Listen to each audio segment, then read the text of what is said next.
A graça e a paz de Jesus Cristo. Seja muito bem-vindo a este canal que compartilha leituras, estudos, meditações e reflexões com base nos capítulos da Bíblia.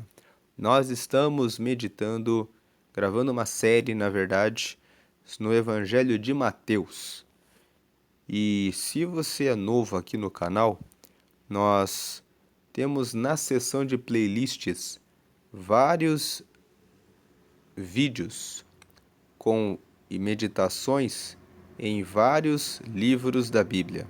Nós temos uma playlist de Filipenses, de Colossenses, de 1 Tessalonicenses.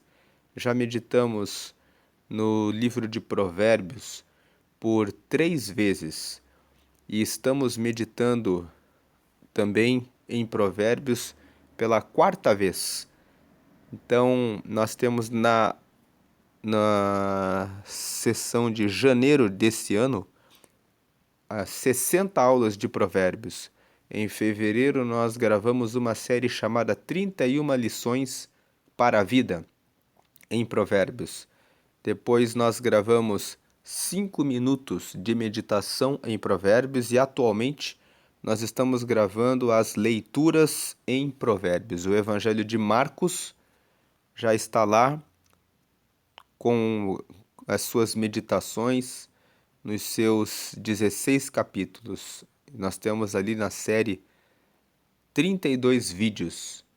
E no link da descrição deste vídeo, depois que eu apontar o roteiro dos textos principais aqui de Mateus 8, eu vou deixar o link, que você clicando nesse link, ele vai aparecer todos os vídeos do Evangelho de Marcos na sequência, para que você possa acompanhar, para você que quiser acompanhar todas as meditações no Evangelho de Marcos. Então, vamos comentar aqui, meditar em Mateus capítulo 8. Mateus capítulo 8 é importante destacar, fala a respeito das primeiras obras que Jesus começou a operar logo que ele desceu do monte em que ele proferiu o Sermão da Montanha. O Evangelho de Mateus, nos capítulos 5, 6 e 7, são 3 capítulos longos que fazem parte de um único discurso, que foi o primeiro grande discurso de Jesus. E nesse primeiro grande discurso, ele falou a respeito de muitos assuntos que foram divididos em 3 capítulos, e nós já meditamos nesses capítulos aqui no canal, e hoje vamos começar a falar sobre o que aconteceu logo que Jesus desceu do monte em que ele proferiu esse primeiro sermão que se chama o Sermão da Montanha. Então, logo depois que Jesus desceu da montanha, em que ele terminou de apresentar as suas primeiras palavras, Jesus operou 4 curas. Na primeira cura, ele curou um leproso, depois ele curou um empregado de um centurião, depois ele curou a sogra de Pedro e depois ele curou uma grande multidão. Logo depois que ele curou a grande multidão, ele entrou no barco, foi para a cidade de Gadara. E quando ele chegou em Gadara, existiam 2 homens endemoniados. E Jesus expulsou esses demônios, e depois que Jesus expulsou os demônios desses 2 homens, os homens que estavam ali naquela cidade pediram para que Jesus saísse de Gadara. E por que pediram que Jesus saísse de Gadara? Porque Jesus ordenou, porque os demônios pediram para irem para os porcos. E Jesus disse que fossem, e aqueles porcos se precipitaram. E então aqueles homens pediram que Jesus fosse embora. Todas essas curas, a expulsão dos demônios e o pedido para que Jesus saísse da cidade são os temas que nós vamos meditar aqui em Mateus capítulo 8. A primeira coisa que Jesus fez aqui então está nos primeiros versículos. Vamos ler aqui. E descendo ele do monte, seguiu-o uma grande multidão. Versículo 2. E eis que veio um leproso e o adorou, dizendo: Senhor, se quiseres, pode tornar-me limpo. 3. E Jesus, estendendo a mão, tocou-o, dizendo: Quero, sê limpo. E logo ficou purificado da lepra. Verso 4. Disse-lhe então Jesus: Olha, não o digas a alguém, mas vai, mostra-te ao sacerdote e apresenta a oferta que Moisés determinou para lhes servir de testemunho. Essa foi a primeira cura que Jesus fez. Ele desceu do monte, um leproso o viu e adorou a ele. Por que o leproso adorou a Jesus? Porque ele reconheceu pelas palavras que Jesus disse no seu sermão que Jesus era o Senhor, que Jesus não era uma pessoa comum, mas que ele realmente era o Filho de Deus e que poderia operar um milagre sobre a vida dele. Tem muitas pessoas que veem Jesus apenas como um grande homem na história, assim como veem um filósofo, um sábio, um religioso, uma pessoa de grande repercussão, mas Jesus é muito mais do que isso. Jesus é o Deus vivo na terra. Ele é o Verbo encarnado. Quando nós dizemos que ele é o Verbo encarnado, nós queremos dizer que ele é aquele verbo, aquela palavra que no começo criou todas as coisas.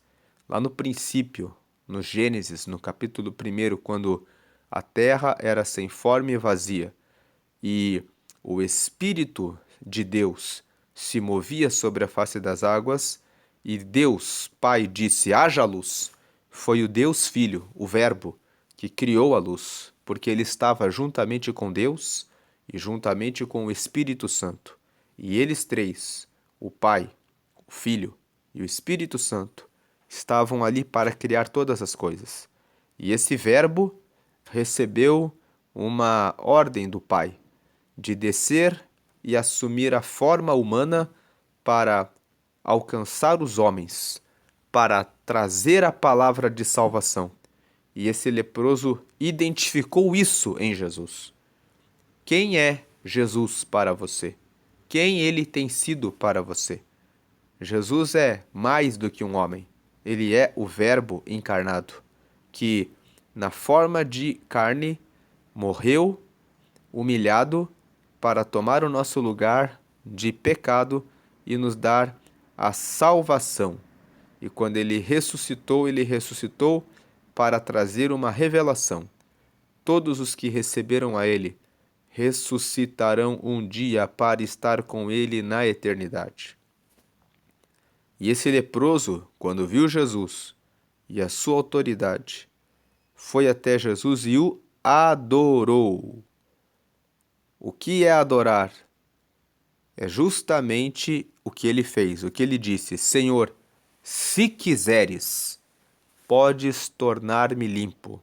Veja que o leproso disse: se quiseres, podes tornar-me limpo. Ele reconheceu em Jesus que Jesus era Deus.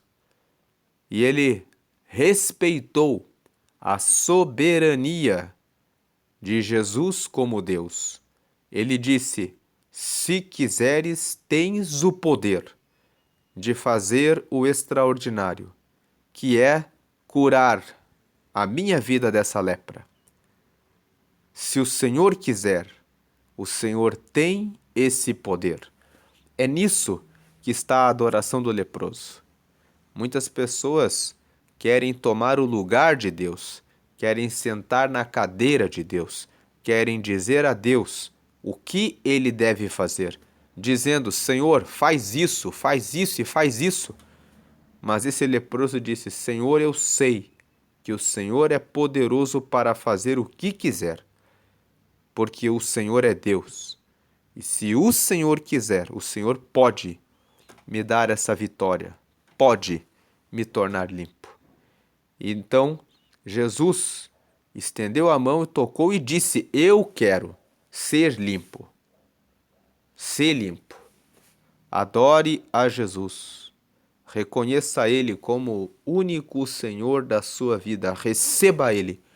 Você que está passando por uma situação de angústia e aflição, ou conhece alguém que está passando por uma situação de angústia e aflição, diga para essa pessoa: Jesus pode trazer a resposta para a sua vida.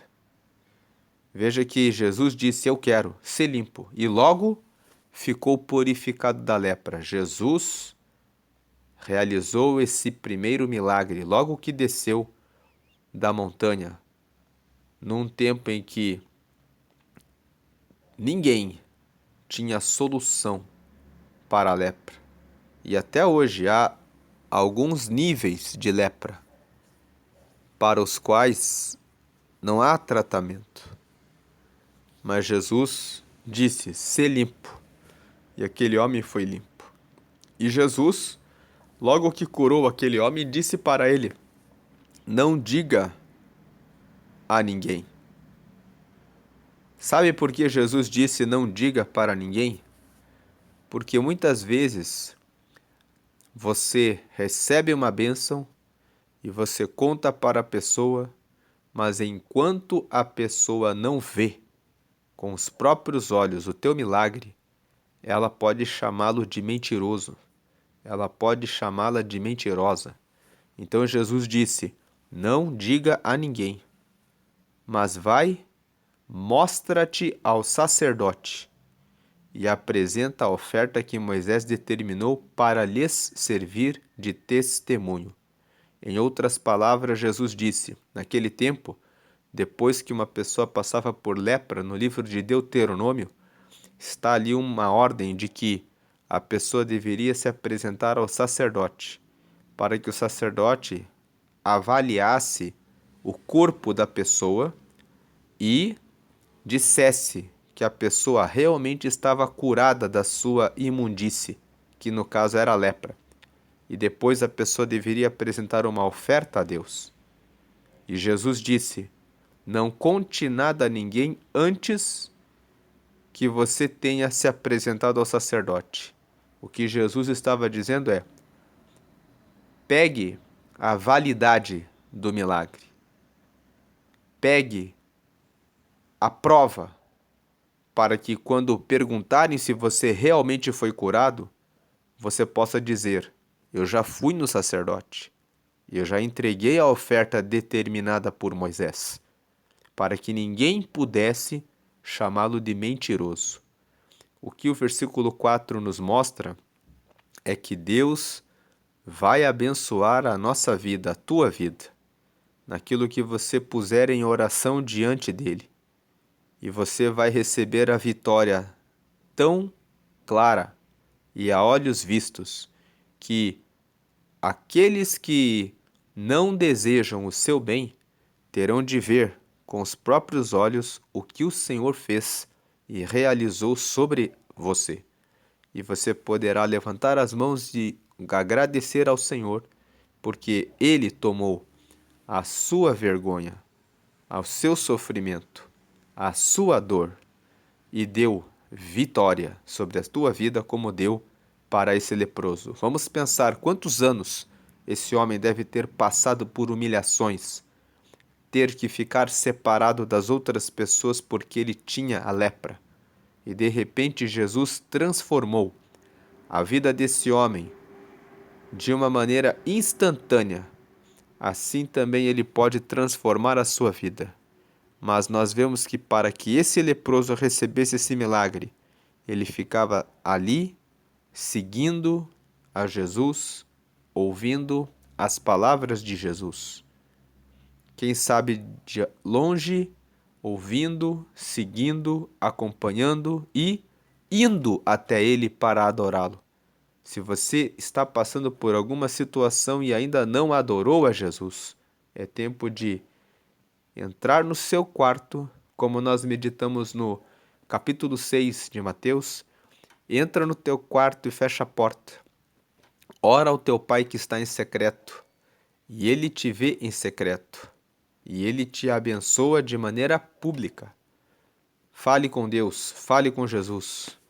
Logo depois que Jesus curou esse leproso, né, Jesus ele foi caminhando para a cidade de Cafarnaum. Nós vamos ver aqui, versículo 5.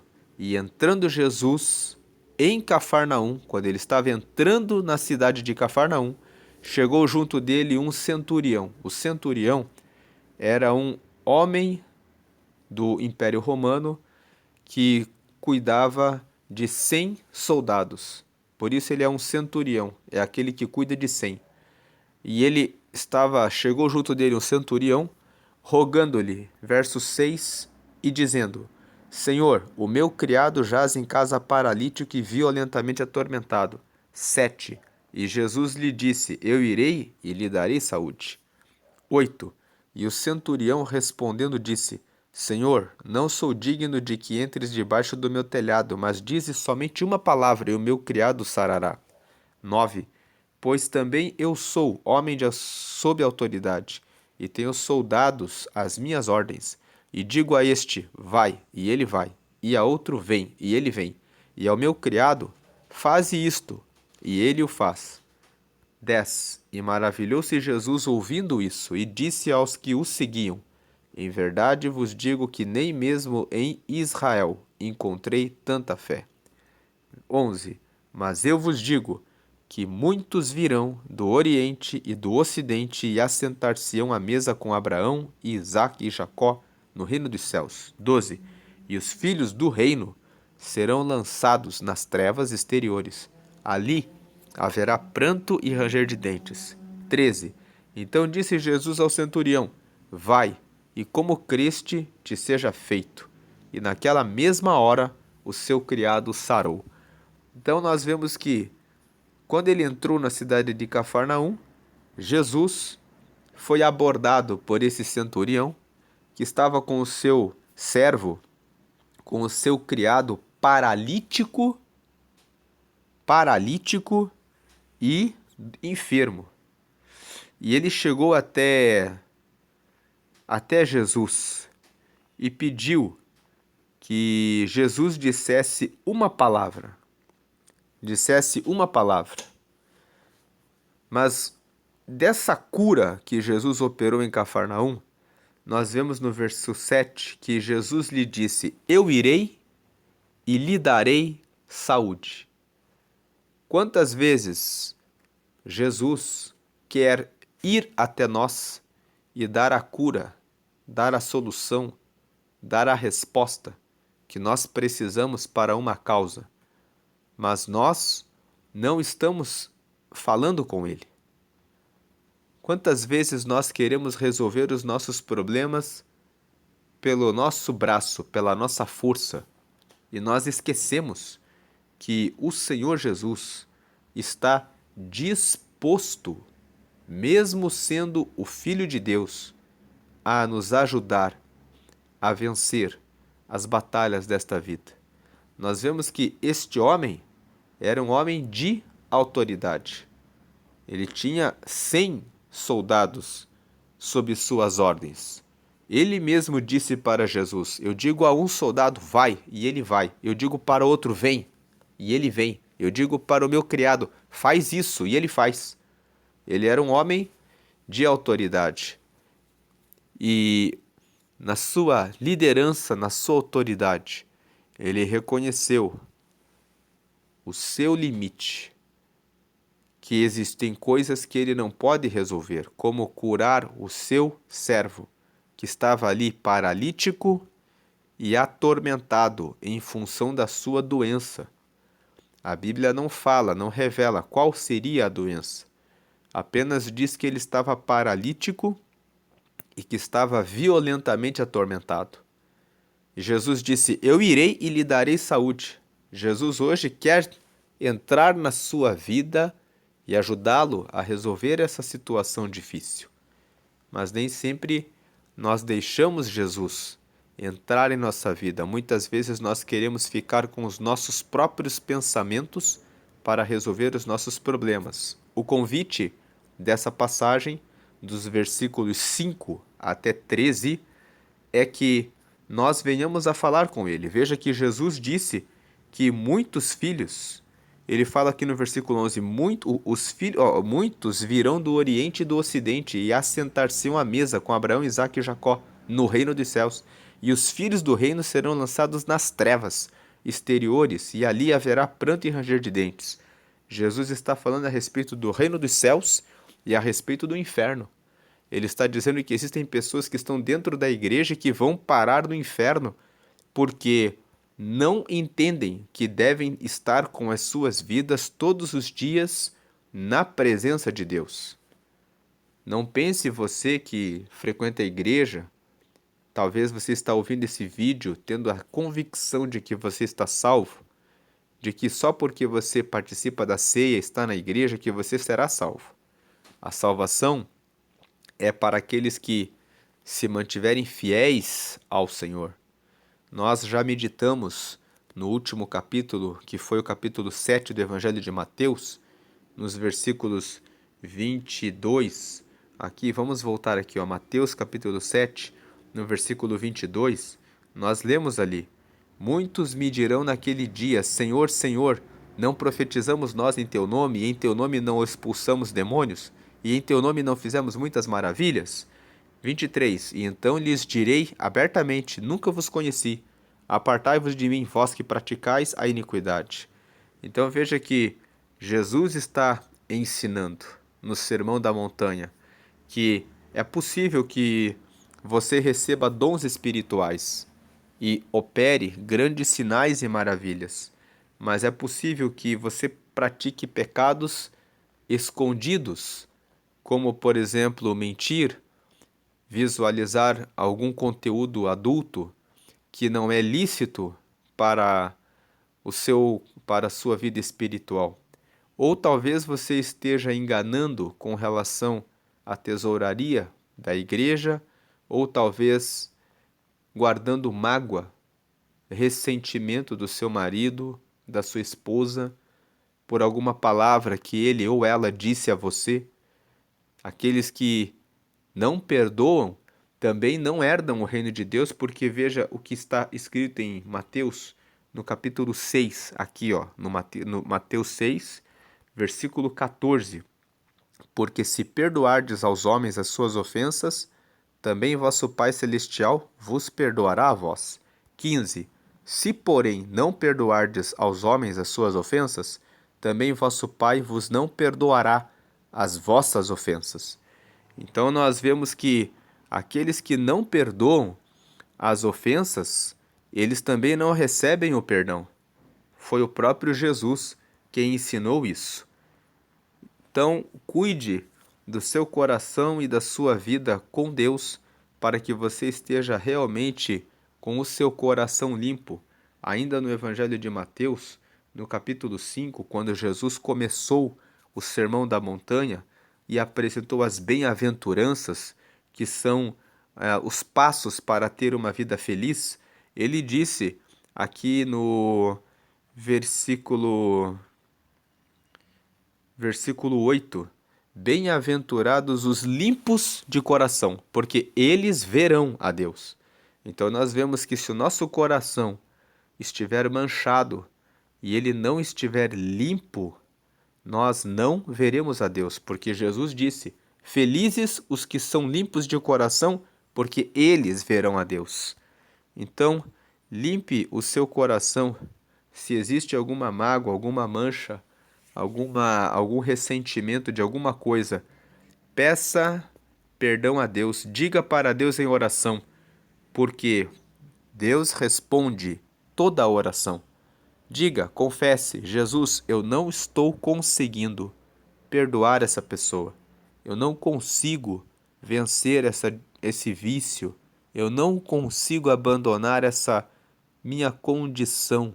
Me ajuda, ó Senhor, e faça um esforço em pedir a Deus o batismo com o Espírito Santo. Diga a Deus: eu quero que o Espírito Santo esteja na minha vida. Deseje verdadeiramente ser cheio do Espírito Santo.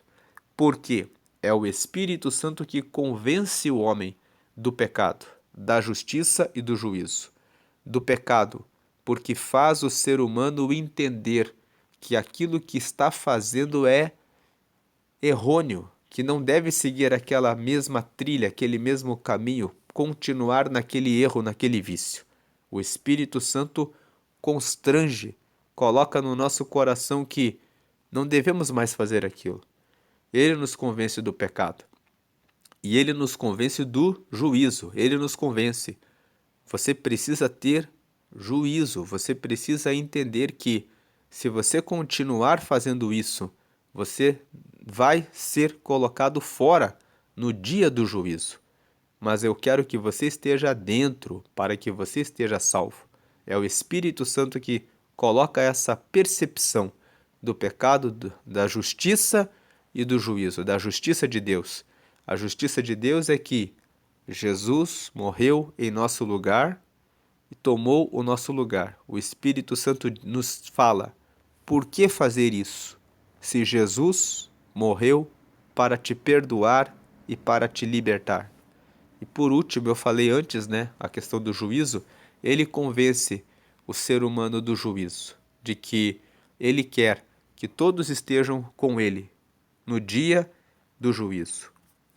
Então, Jesus, ele disse: eu irei e lhe darei saúde. E o centurião, reconhecendo que o Senhor era o Senhor, disse: não precisa, porque se eu, que lidero 100 homens, dou ordens e as coisas acontecem, muito mais o Senhor pode dar a ordem aqui e acontecer lá, porque eu dou a ordem para um soldado: vai lá e faz isso, e as coisas acontecem lá. Então o Senhor também pode muito mais. E o Senhor de fato pode muito mais. Não importa qual o teu problema, talvez você queira a cura de um familiar que está em outro país, mas o Senhor pode, pelo poder da tua oração, pedindo a cura sobre aquela pessoa, lá naquele país, que a pessoa receba a cura. E ela receberá para a glória de Jesus, porque Jesus é Deus.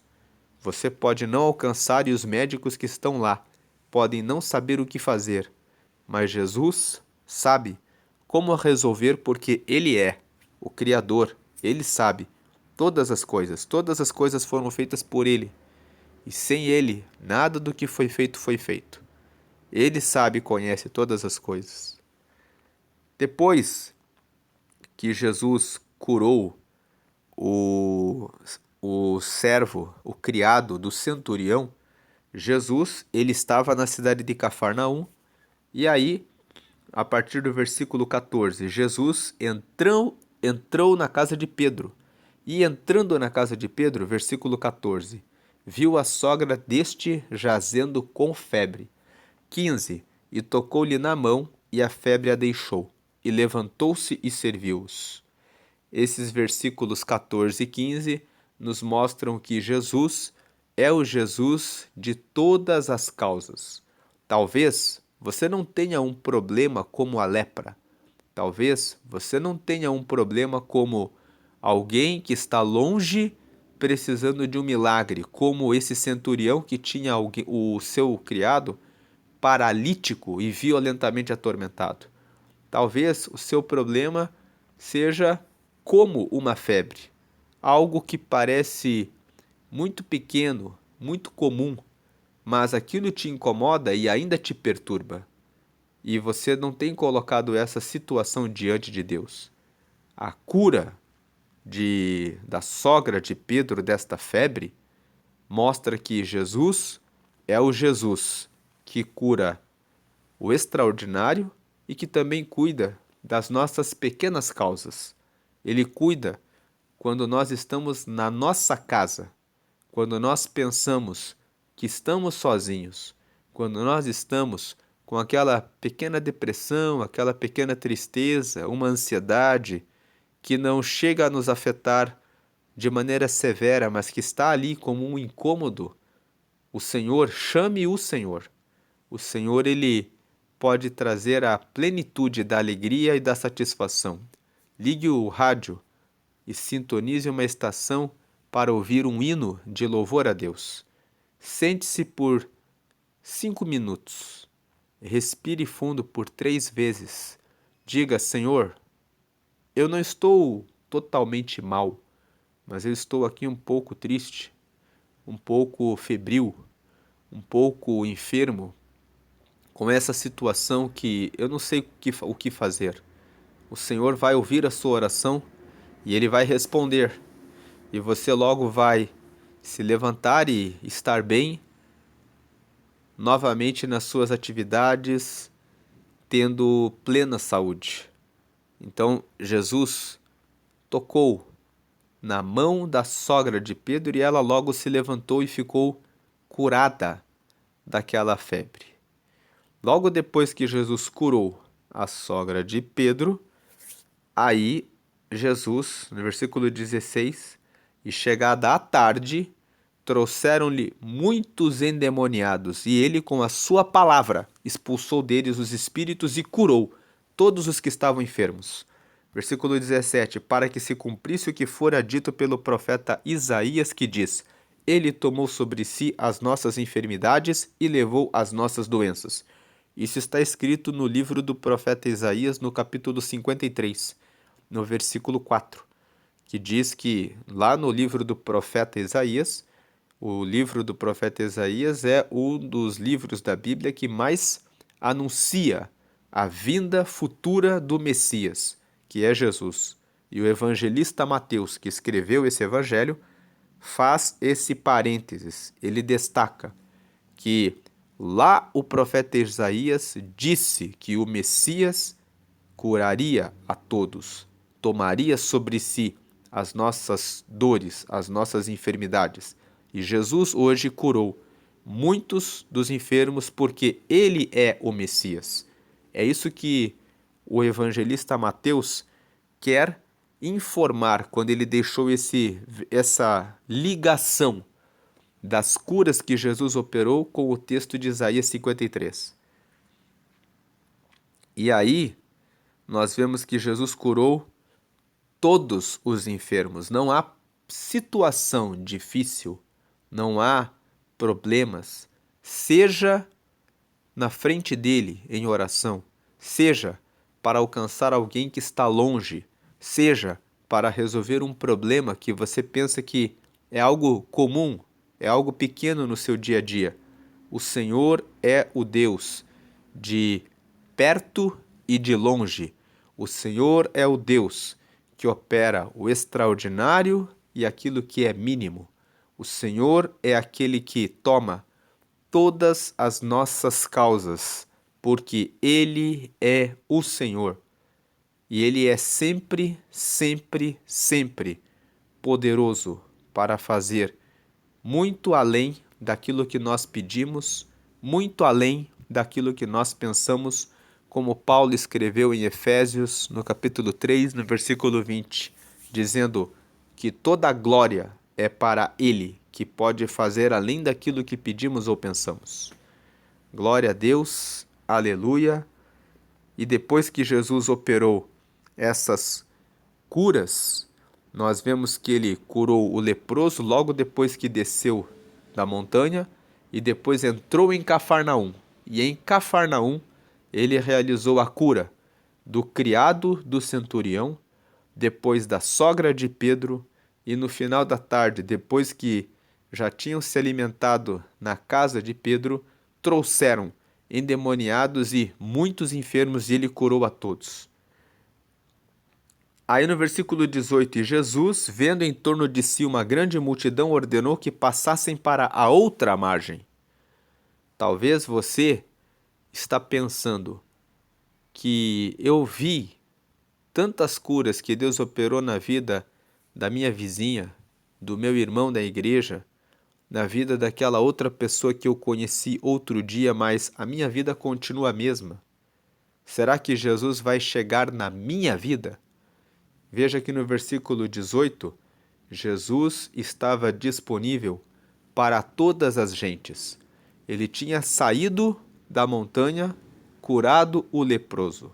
Ele entrou em Cafarnaum, curou o criado do centurião, a sogra de Pedro e muitos endemoniados e todos os que estavam doentes.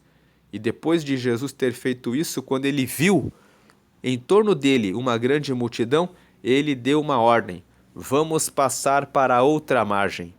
Jesus quer chegar agora na outra margem, ele quer chegar nas margens da sua vida.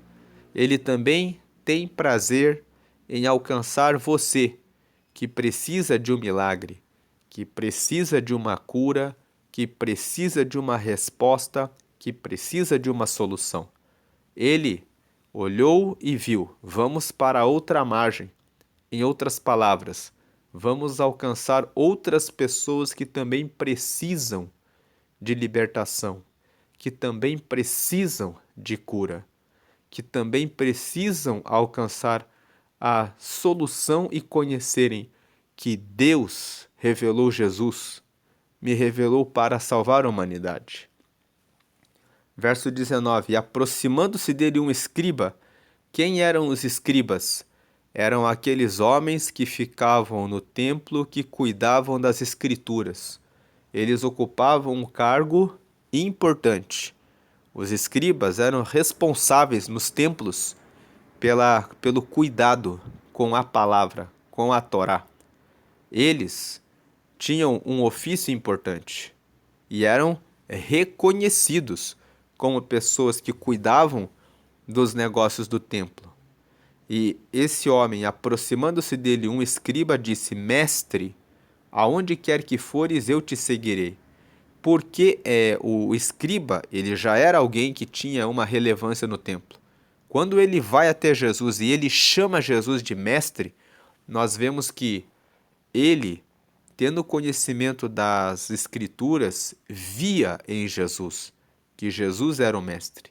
Nem todos os escribas viam em Jesus que Jesus era o mestre. Quando nós lemos os evangelhos, nós vamos ler os próximos capítulos, nós vamos ver que muitos fariseus, os fariseus eram aqueles que estudavam para se tornarem os líderes nas sinagogas. Havia duas classes, havia saduceus e fariseus. E além dos fariseus e dos saduceus, existiam os escribas, que cuidavam das escrituras. Todas essas categorias de pessoas, os fariseus, os saduceus e os escribas, eram pessoas que tinham uma reputação, um cargo dentro dos templos. E nós vamos ver nos próximos capítulos aqui do Evangelho de Mateus e nos outros evangelhos também existem esses relatos que muitos escribas e fariseus vinham até Jesus para desafiá-lo. Perguntavam: com que autoridade fazes essas coisas? Muitos deles questionavam a Jesus, mas por certo que muitos deles se converteram a Jesus. Muitos deles se arrependeram. Então, esse versículo 19 nos traz uma revelação. Não é porque você é pastor, é missionário, canta no coral ou faz alguma atividade na igreja que você já está salvo, que você já está salva.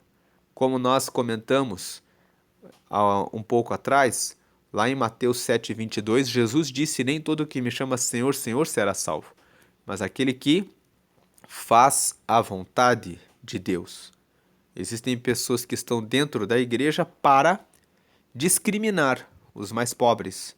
Lá em Tiago fala sobre isso, ele denuncia que as pessoas muitas vezes diziam para o pobre: tu assenta aqui, mas quando chega um homem rico com um anel no seu dedo, ele é chamado para sentar em lugar de honra. E Tiago denuncia muitas vezes essa hipocrisia que tomava conta e toma conta das pessoas na igreja. E é necessário prestar atenção com relação ao que você tem feito para além de estar na liderança de um trabalho para louvar a Deus. E aproximando-se dele um escriba disse: Mestre. Veja, esse escriba reconheceu em Jesus que Jesus era mestre. Aonde quer que fores, eu te seguirei. E aí Jesus fala no versículo 20: E disse Jesus: As raposas têm covis e as aves do céu têm ninhos, mas o Filho do Homem, quando Jesus fala o Filho do Homem, ele está se referindo a ele próprio. Ele está dizendo: Eu sou o Filho de Deus, mas eu estou aqui na condição de carne, como você. Enquanto eu estou aqui nessa condição, o Filho do Homem não tem aonde reclinar a cabeça. Então nós vemos que Jesus estava dizendo para esse escriba: Você quer me seguir, mas você está disposto a ir por todos os lugares em que eu lhe enviar? Porque eu não tenho lugar de pouso. Eu estou aqui, eu estou ali, eu estou lá. O tempo todo eu estou fazendo a vontade de Deus, caminhando na direção de Deus. Você está disposto a ter uma vida cheia de aventura, cheia de novidade todos os dias? Você hoje está aqui, amanhã você está lá?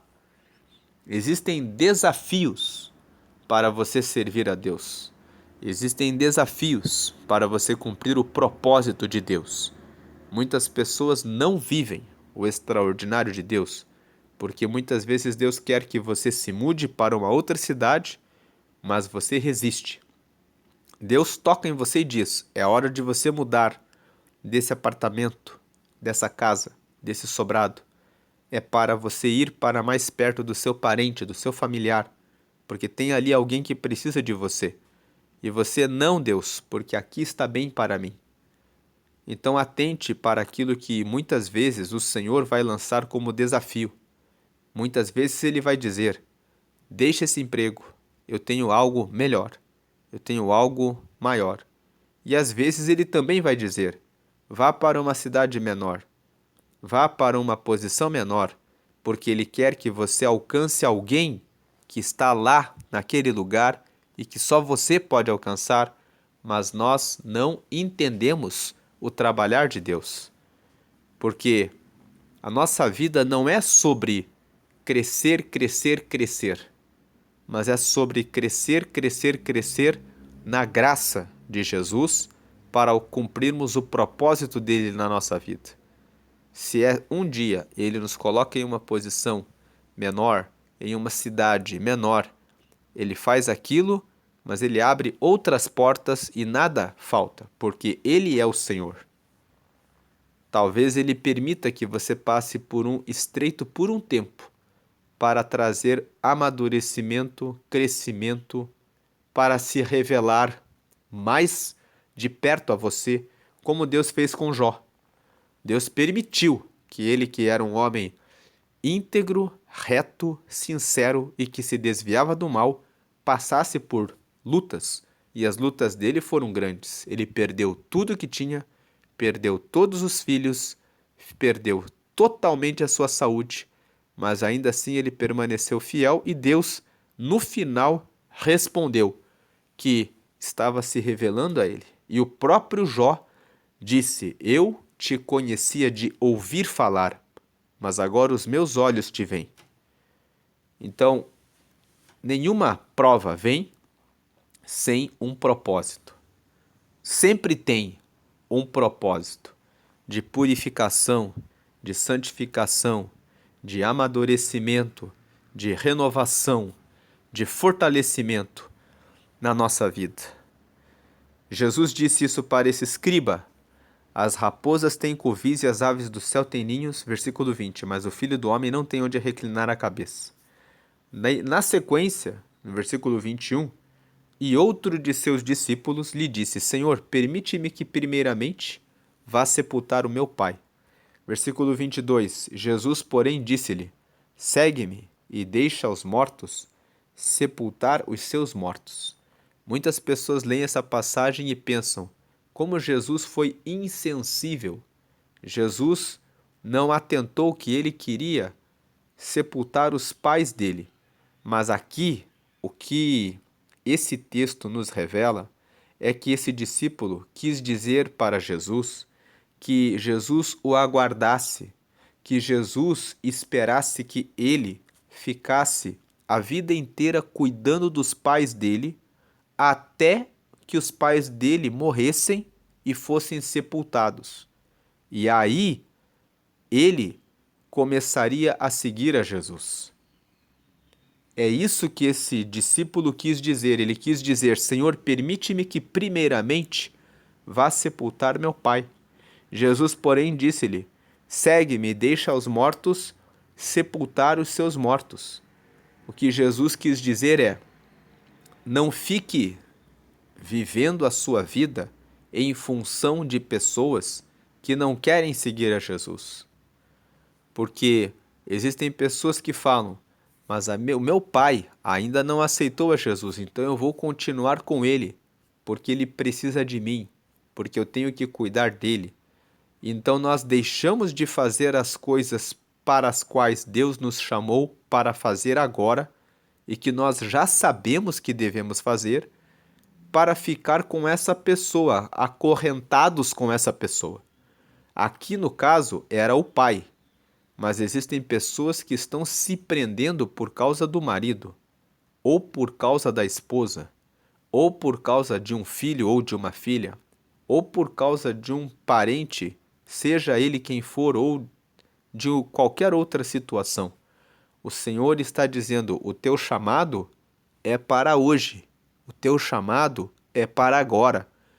Tem muitas pessoas que estão morrendo e que precisam de salvação e que vão ouvir pela sua vida a palavra. E ele estava dizendo: deixa primeiramente eu ir sepultar o meu pai. Jesus disse: segue-me, segue-me. Deixa os mortos sepultarem os mortos. Essa pessoa por quem você está ficando parado está morta. Por que ela está morta? Se ela não segue a Jesus e ela está presa às coisas desta vida, às preocupações deste mundo, ela está morta no ponto espiritual. E você que está vivo vai deixar de transmitir e comunicar a vida para as pessoas, porque você está preso com aqueles que estão mortos espiritualmente. E aí você deve pensar assim: mas então Jesus não quer salvar o meu parente? Muito pelo contrário, Jesus ele envia outras pessoas que trazem luz e vida e alcançam o seu parente. Basta que você ore. Veja que Jesus disse para ele assim: me segue, deixa os mortos sepultar os seus mortos. Aqui tem um segredo. Jesus disse: me segue, porque se você me segue, eu tenho o poder de fazer o extraordinário. Então, se você me segue e eu vejo que você está cumprindo o teu chamado e o teu propósito, eu visito o seu pai, eu visito o seu parente, eu visito eles para que eles sejam alcançados. Deixa que os mortos fiquem sepultando os mortos. Enquanto ele não vem, deixa ele lá, junto com aquelas pessoas que estão acompanhando as coisas do mundo. Deixa os mortos ficarem com os mortos. Deixa os mortos sepultarem os mortos. O sepultar aqui, quando as pessoas vão praticando as obras más, elas estão sepultando a própria alma. Quando uma pessoa está ali se drogando, se prostituindo, se contaminando, ela está cavando a sua própria sepultura. Ela está ali. Todos os dias existem pessoas que respiram a vida e existem pessoas que pegam uma enxada e estão cavando a própria sepultura porque estão escolhendo as obras más, as obras erradas.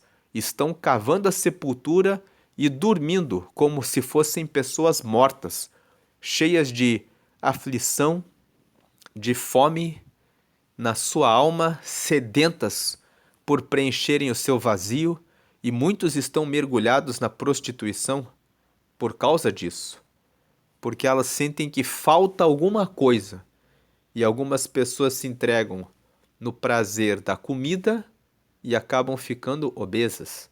Outras pessoas se entregam na pornografia e acabam ficando com a sua mente poluída, contaminada, perdendo produtividade, porque a pornografia ela consome 30% do seu cérebro.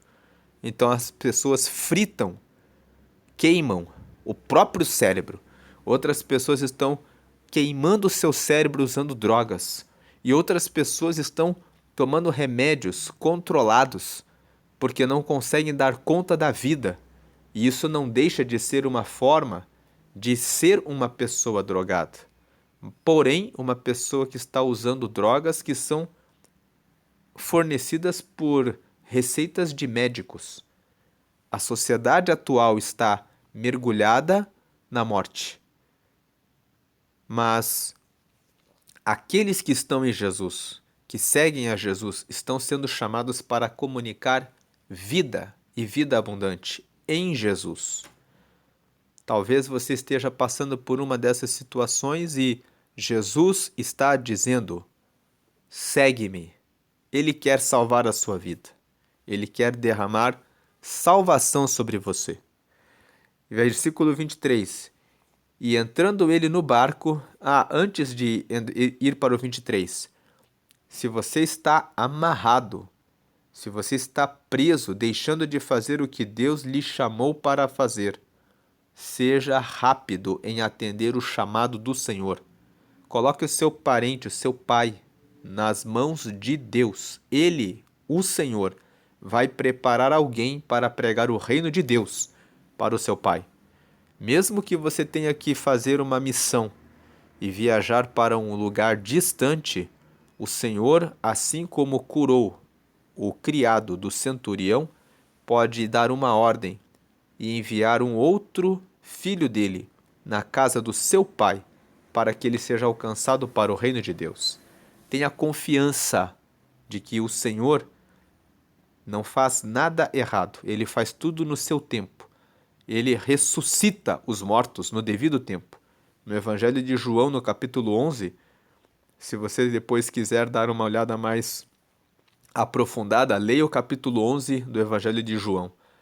Marta e Maria eram irmãs de Lázaro. Elas pediram, quando Lázaro ficou doente, que um mensageiro fosse até Jesus e dissesse: Lázaro está enfermo. Aquele a quem tu amas está enfermo. Nós vemos que Jesus amava Lázaro, Marta e Maria, que eles eram 3 irmãos que eram amigos de Jesus. E Jesus respondeu: eu tenho algo ainda a fazer. Nós iremos adiante e depois eu irei. Jesus poderia ter dito: eu vou agora. Jesus era amigo deles, mas Jesus disse: eu irei um pouco adiante. E só depois que Jesus cumpriu a missão um pouco adiante é que ele foi. Quando Jesus chegou, Lázaro já estava morto, mas Jesus o ressuscitou. Então, não há limites para o Senhor. Jesus foi adiante no cumprimento do chamado, do propósito que ele tinha para ser realizado naquele momento. E depois curou, ressuscitou Lázaro. Então não se preocupe, coloque nas mãos do Senhor. Vá sempre colocando a sua prioridade no Senhor, em Jesus, no reino de Deus. Aí, versículo 23. E entrando ele no barco, seus discípulos o seguiram. 24. E eis que no mar se levantou uma tempestade tão grande que o barco era coberto pelas ondas. Ele, porém, estava dormindo. Versículo 25. E os seus discípulos, aproximando-se, o despertaram, dizendo: Senhor, salva-nos, que perecemos. 26. E ele disse-lhes: Por que temeis, homens de pequena fé? Então, levantando-se, repreendeu os ventos e o mar, e seguiu-se uma grande bonança. 27. Aqueles homens se maravilharam, dizendo: Que homem é este que até os ventos e o mar lhe obedecem? Então nós vemos aqui dos versículos 23 até o versículo 27, que mais uma vez Jesus entra no barco, juntamente com seus discípulos, e vai para outra banda. Jesus estava sempre em movimento. Como tem sido a sua vida? Você tem estado em movimento? Se você fica parado em um lugar, saiba que água parada gera dengue. E é de fato uma verdade.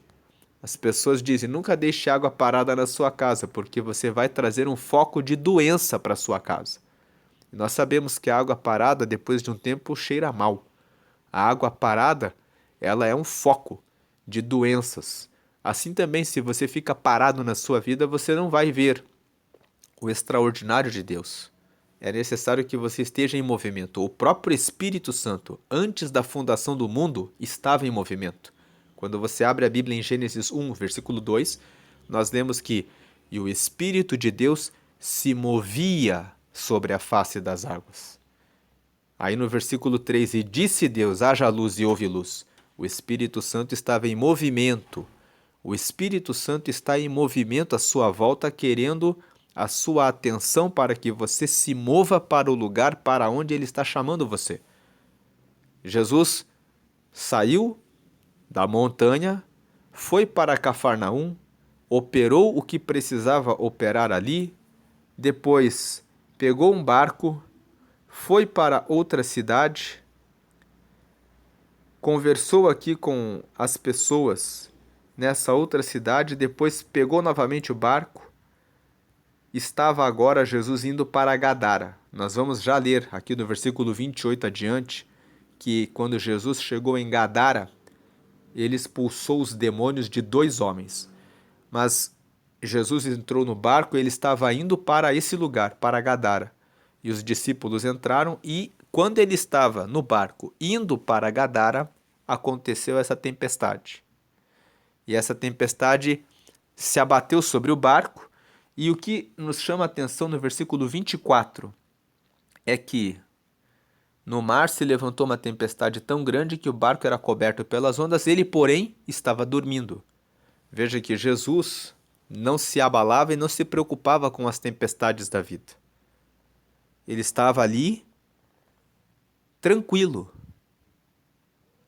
Mas os seus discípulos ficaram desesperados. Eles se aproximaram e despertaram Jesus, dizendo: salva-nos porque perecemos. E Jesus disse: por que vocês estão com medo, homens de pequena fé? Muitas vezes você está passando por uma tribulação na vida e você está preocupado, aflito, angustiado. Talvez você já procurou um médico para pegar algum remédio controlado. Mas o Senhor hoje pergunta: por que você está temendo, homem de pequena fé? Por que você está temendo? O Senhor é o meu pastor, nada me faltará. Salmo 23:1. Coloque essa causa nas mãos do Senhor. Do que vai adiantar você perder os seus cabelos, ficar madrugadas acordado? Talvez por causa de um filho, por causa de uma filha, talvez por causa de algum parente, talvez alguém que está doente no hospital. Não há nada que você possa fazer, não há nada que eu possa fazer, nem o médico pode fazer. Tanto que talvez o seu parente está lá internado e o médico fala para você: nós não sabemos o que fazer, estamos fazendo o melhor que nós podemos. Então, se for o tempo de repente, Deus levar essa pessoa, Deus levará essa pessoa. A oração deve ser: Senhor, faz o melhor. A oração deve ser a do Pai Nosso. Seja feita a sua vontade, assim na terra como no céu. Talvez o que você pode fazer é fazer o apelo para que a pessoa aceite a Jesus, para que ela possa ir com o Senhor. E essa pessoa, talvez seja o tempo dela partir. Então, levantando-se, ele repreendeu os ventos e o mar e seguiu-se uma grande bonança. Então, nós vemos que Jesus aqui mostra que ele é Deus. Por que Jesus mostra, revela que ele é Deus quando ele ordenou que a tempestade parasse? Porque Jesus mostra que ele tem poder sobre a natureza, sobre todos os ventos, sobre o mar, sobre todas as coisas. E aqueles homens se maravilharam, dizendo: que homem é este, que até os ventos e o mar lhe obedecem? A resposta para essa pergunta é: ele é Deus. E ele estava nesse momento manifestando a glória dele como Deus. Agora nós vamos ver onde foi que Jesus chegou. Versículo 28. E tendo chegado à outra margem, Ou seja, quando ele chegou aonde? A província dos Gadarenos. Ele chegou em Gadara. Saíram-lhe ao encontro dois endemoniados vindos dos sepulcros. Tão ferozes eram que ninguém podia passar por aquele caminho. Versículo 29. E eis que clamaram, dizendo: Que temos nós contigo, Jesus, Filho de Deus? Vieste aqui atormentar-nos antes do tempo? Verso 30. E andava pastando diante deles uma manada de muitos porcos. 31. E os demônios rogaram-lhe, dizendo: Se nos expulsas, permite-nos que entremos naquela manada de porcos. 32. E ele lhes disse: Ide. E saindo eles se introduziram na manada dos porcos.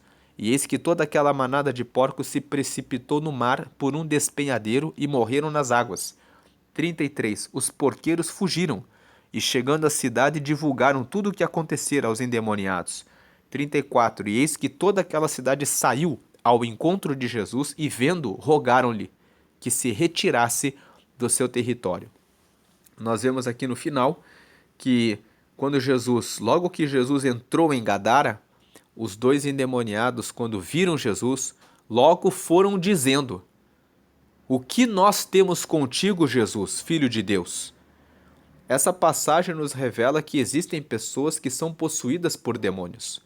Existem igrejas que pregam que não existem demônios, que pregam que o poder de Deus é tão grande que não há lugares para demônios.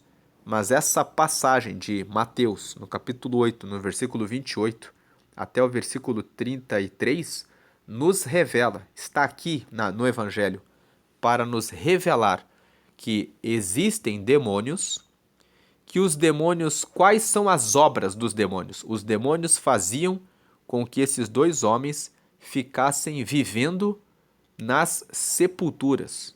Eles viviam nos cemitérios. Existem pessoas que são andarilhas, que dormem nos cemitérios, que sentem a necessidade de comerem o resto de comida, viverem uma vida como mendigos, vivendo uma vida com mau cheiro, sem tomarem banho, vivendo uma vida completamente miserável, porque estão possuídos por demônios. É claro que existem pessoas que estão nessa condição por problemas que passaram na vida. Cada situação é uma situação. Como saber o que se passou com a pessoa? Fazendo um tratamento primeiro terreno. Se o tratamento terreno resolve, não eram demônios. Mas se você faz o tratamento e a pessoa resiste, passa-se muito tempo e a pessoa nunca sai daquela situação e fica sempre sem forças para sair daquela condição, é possível que sejam demônios. Mas você não tem a resposta. Quando você abre a Bíblia no Evangelho, no Evangelho não, no livro dos Atos dos Apóstolos, nós vemos que Paulo, quando estava na cidade de Filipos, uma jovem perseguia Paulo e dizia: Esses que estão aí são servos do Deus Altíssimo. E aquela jovem seguiu Paulo durante muitos dias. E o texto nos fala que Paulo, depois de vários dias perturbado com aquela perseguição, se virou para aquela jovem e disse: Demônio, sai dela. E então o espírito de adivinhação saiu daquela jovem. Por que Paulo ficou vários dias com aquela jovem dizendo: Esses aí estão pregando evangelho? E ele não falou nada, porque ele estava certamente na direção de Deus.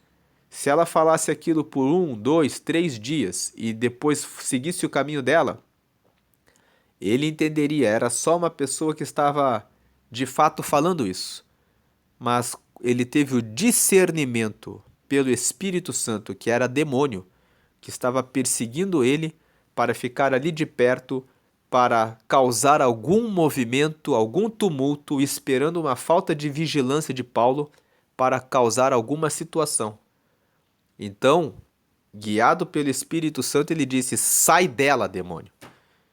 E o texto de Atos conta que naquele momento o espírito de adivinhação se retirou daquela jovem e ela parou de fazer aquela perseguição que estava fazendo. Muitas vezes a pessoa está na igreja cumprimentando você, que é pastor, que é pregadora, que é missionário, que é missionária, que é líder de algum grupo, e a pessoa fica te elogiando, batendo nas tuas costas e dizendo: que bom que você é filho de Deus, que bom que o seu trabalho está crescendo.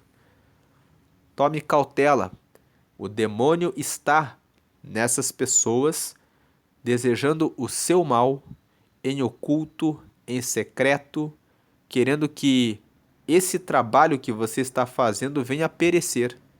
É necessário que você que trabalha com o reino de Deus esteja sempre em oração, esteja também consagrando a sua vida em jejum, para que Deus esteja sempre renovado na sua vida e para que você perceba quando o diabo está ali, agindo de maneira oculta. Muitas vezes ele introduz pessoas que colocam uma roupa um pouquinho, só levemente sensual, para atrair as pessoas do grupo, para atrair alguém para um adultério, para uma prostituição, e ali, quando se instala o pecado dentro da sua congregação, e é por isso que é necessário sempre pregar a respeito da santificação, da santidade, orientando e alertando as pessoas para que se guardem do pecado, e é nisso que Provérbios fala tanto a respeito de prostituição. Nós vemos capítulo 5, capítulo 6 na parte final, capítulo 7, por 3 capítulos e vários versículos em vários capítulos falam sobre fuja da mulher adúltera, da mulher estranha, da mulher que lisonjeia com as suas palavras. O tempo todo Provérbios fala sobre isso. Então, não só esse pecado, mas sobre tantos outros, como aqueles que se entregam para o vinho. Provérbios 21. O vinho, né, não olhe para o vinho quando ele brilha no copo, porque no final você vai gemer, você vai perder o seu juízo, a sua razão. O capítulo 31, nos primeiros versículos, a mãe do rei Lemuel fala: não beba bebida forte, não beba o vinho, deixa o vinho e a bebida forte para os amargosos de espírito, para que você não perca o juízo, para que você julgue com justiça. Então nós vemos que precisamos prestar atenção com relação às ações dos demônios. Paulo disse que nós não ignoramos os seus ardis, ou seja, nós não ignoramos as estratégias que o diabo tem usado para matar e destruir aqueles que estão seguindo a Deus. Então aqui nós vemos que os endemoniados, quando viram Jesus, eles foram até a luz, foram até Jesus. Veja que eles eram tão ferozes que ninguém podia passar por aquele caminho. É isso que o diabo faz com as pessoas. Deixa as pessoas cheias de fúria, descontroladas, desequilibradas. E eles clamaram e disseram: o que nós temos contigo, Jesus, Filho de Deus? Então isso nos traz uma revelação. O diabo não tem nada com Deus. Talvez você frequente a casa de encosto e talvez você se curve para um Exu ou para algum espírito e depois você vai nos domingos para a igreja. Deus não tem nenhum pacto, nenhuma aliança com outros deuses. Deus, ele é o Deus único, ele é o Deus vivo, ele é o criador dos céus e da terra e ele não divide a glória dele com ninguém. E existem algumas pessoas que frequentam os dois lugares. Frequentam a igreja dizendo que amam a Jesus e depois durante a semana vão na casa do encosto e queimam o incenso para outros espíritos. Saiba que esses outros espíritos são espíritos enganadores. E se você fortalecer a sua vida em oração, você vai começar a sentir o peso e a força das trevas nesses espíritos que ficam nesses lugares. Não se trata aqui de uma discriminação religiosa, porque a Bíblia não é sobre discriminação religiosa, dizendo que existem preconceitos em relação àqueles que seguem as religiões afro, daqueles que seguem as religiões que são o espiritismo, o ocultismo e outras religiões. Se trata de saber que Deus criou os céus e a terra e que Ele é o único dono dos céus e da terra.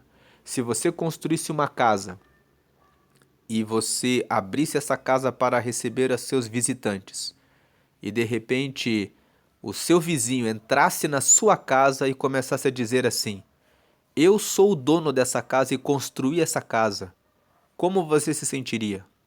Certamente que você diria: eu não aceito que o meu vizinho entre aqui e diga que é o dono dessa casa e receba os meus visitantes, porque fui eu que construí essa casa com o meu esforço e eu fiz tudo sozinho, com a minha obra. Deus é assim também. Ele não divide a glória dele. Ele criou os céus e a terra, ele é dono de todas as coisas e ele não divide a glória dele com outros espíritos que foi ele mesmo, Deus que criou, e que foram rebeldes e que foram lançados para a terra, e que agora fazem alguns sinais nessas casas e nesses lugares. Eles também são seres espirituais, que também podem operar algumas coisas, mas eles não são Deus. E há algo que eles não podem dar: a salvação e a vida eterna. Então, isso eles não podem fazer. Quando eles viram Jesus, eles não puderam resistir. E veja que eles pediram, porque eles não queriam voltar para o inferno. O inferno é um lugar de tormento. Eles pediram para entrar na manada dos porcos. E eles entraram na manada dos porcos e o diabo sempre está causando destruição. Os porcos estavam caminhando, estavam ali seguindo no caminho, tranquilos, mas quando os demônios entraram neles, eles ficaram alvoroçados e se lançaram no despenhadeiro e morreram. E o diabo fez aquilo apenas para fazer a obra que ele sempre faz, que é roubar, matar e destruir. Ele veio causar destruição. Jesus permitiu que aqueles espíritos imundos entrassem nos porcos apenas para mostrar para nós que os demônios podem agir também em animais. Ele pode entrar no animal para fazer coisas más. Eu não vou falar muito sobre isso agora, porque o vídeo já está um pouco grande, mas se você for em uma casa de encosto e você perceber, prestar bem atenção nos animais que fazem parte desses lugares, esses animais eles têm um olhar que muitas vezes atravessa você. Você vê que existe uma presença, como se houvesse alguém que governa aquele animal. Uma vez eu estava passando na frente de uma casa de encosto pela noite e um cachorro ali que era do dono daquele lugar, que cuidava daquele lugar, saiu. E ele me olhou nos olhos assim e era possível ver aquela fúria. Estava indo para participar de uma oração que ia ser realizada no período da meia-noite até às 3 horas da manhã e estava cruzando aquele caminho e aquele animal saiu de dentro daquela casa de encosto. Eles estavam fazendo os trabalhos para a casa do encosto e ele olhava assim e o olhar assim atravessava, dizendo: eu odeio você. Então nós vemos que o inimigo, ele age, ele atua. E aqui, essa passagem mostra, ele entrou nos porcos. Jesus disse: pode entrar. Ele entrou naqueles porcos. E aqueles porcos se lançaram no despenhadeiro. É essa obra que o diabo faz na vida das pessoas: roubar a paz, matar os sonhos, os projetos, fazendo as pessoas ficarem mergulhadas na desgraça e na ruína, e destruir os casamentos, colocando laço no caminho colocando pessoas estranhas para arrancarem você do seu casamento e, lamentavelmente, o diabo tem trabalhado em muitas igrejas e muitas pessoas que estão dormindo na oração e no jejum não têm visto. E aqui no versículo 34, eis que toda aquela cidade saiu ao encontro de Jesus e vendo-o, rogaram-lhe que se retirasse do seu território. Muitas vezes Jesus quer operar na sua vida, quer curar a sua família, quer mudar a sua história, mas ao invés de você querer o milagre, você pede para Jesus que vá embora. Porque tem muitas igrejas em que Jesus já saiu de lá. Porque eles querem apenas viver uma vida religiosa, resolvendo seus problemas, sem colocar em Jesus para fazer a administração daquela igreja. Que o Senhor Jesus possa estar na nossa vida, que nós possamos orar, jejuar, consagrar, ler a palavra, estarmos aptos com o Espírito Santo para discernir entre o espírito do erro e o Espírito de Deus, para que possamos realizar a vontade de Deus e viver o extraordinário de Deus. Essa é a mensagem de Mateus, capítulo 8. Deus abençoe a todos. Ele governa sobre a tempestade, ele governa até sobre a natureza, ele governa sobre todas as coisas. O que ele não pode realizar na sua vida? Não há nada que ele não possa realizar. Ele pode tudo, todas as coisas, como disse o centurião. Então, creia no Senhor, aumente a sua fé, coloque em oração todas as suas causas e ele responderá porque ele é Deus. Deus abençoe a todos, amém.